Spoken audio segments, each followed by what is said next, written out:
The word Ottoman is a historical anglicization of the name of Osman I, the one who founded the empire and was also the ruling house of Osman. Osman's name, in turn, was the Turkish form of the Arabic name Uthman. In Ottoman Turkish, the empire was referred to as Devlet-i, ʿAliye-yi, ʿOsmaniye, which exactly means the Supreme Ottoman State. The Turkish word for Ottoman originally referred to the tribal followers from the 14th century of Osman. The word came to be used to refer to the empire's military administrative elite.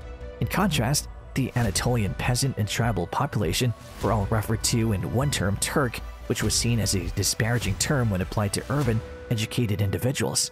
In the early modern period, an educated, urban-dwelling Turkish speaker was not considered a member of the military administrative class and would often refer to himself neither as an Osmanlı nor as a Turk, but rather as a Rumi, meaning Roman, meaning an inhabitant of the territory of the former Byzantine Empire in the Balkans and Anatolia. The term Rumi was also commonly used to refer to Turkish speakers by the other Muslim peoples of the empire. As applied to Ottoman Turkish speakers, this term began to fall out of use at the end of the 17th century, and the word increasingly became associated with the Greek population of the empire, a meaning that it still bears in Turkey to date. History. Anatolia was divided into a patchwork of independent Turkish principalities known as the Anatolian Beyliks, just as the Roman Sultanate declined. One of these, in the region of Bithynia on the frontier of the Byzantine Empire, was led by the Turkish tribal leader Osman I, a figure of obscure origins. Osman I was the origin of the word Ottoman. Osman's early followers consisted both of Turkish tribal groups and Byzantine renegades who were converted to Islam. By conquering Byzantine towns along the Sakarya River, Osman extended the control of his principality. The Battle of Bapheus in 1302 contributed to Osman's rise when the Byzantine Empire was defeated. It's still not clear how the early Ottomans came to dominate their neighbors due to the lack of sources surviving during this period. According to the Gaza thesis, popular during the 20th century, credited their success to their rallying of religious warriors to fight for them in the name of Islam, but it's no longer generally accepted. Law.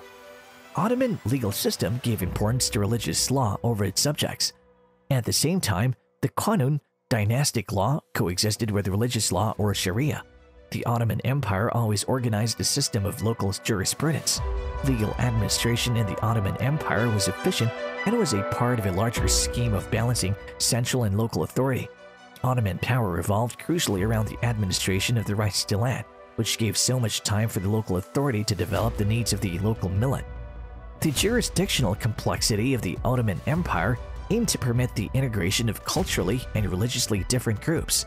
The Ottoman system had three court systems, one for Muslims, one for non-Muslims, involving appointed Christians and Jews ruling over their respective religious communities, and the trade court. The entire system was regulated from above by means of the administrative kanun, which means a system based upon the Turkic yasa and Torah, which were developed in the pre-Islamic era. These court categories were not, however, wholly exclusive to Muslims only. Military.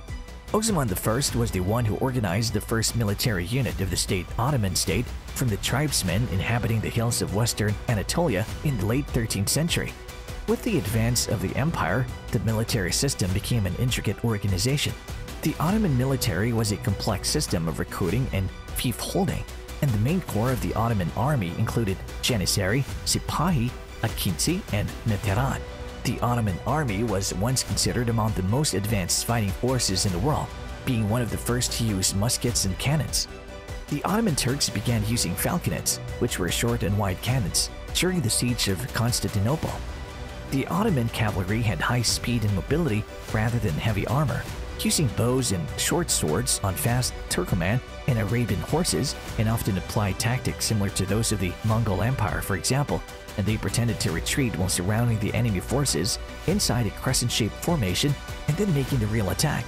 The Ottoman army continued to be an effective fighting force throughout the 17th to early 18th centuries, falling behind the European empire's rivals only during a long period of peace from 1740 to 1768.